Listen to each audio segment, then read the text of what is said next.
Абылмет медицина орталығы егу бөлмесіне дәрігер нұсқаулығымен кезекті балапанымыз келді. Балаға дезинтоксикациялық терапия, тамыршілік инъекция тағайындалған.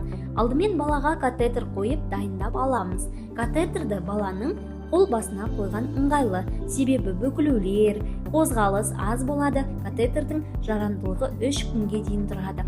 Катетер дұрыс қойылғанын тексерген соң, инфузиялық ерітінділерді дайындап, балаға баяу тамыр ішіне тамшылатып жібереміз. Балапандарыңыз ауырмасын, Абылмет медицина орталығында күтеміз.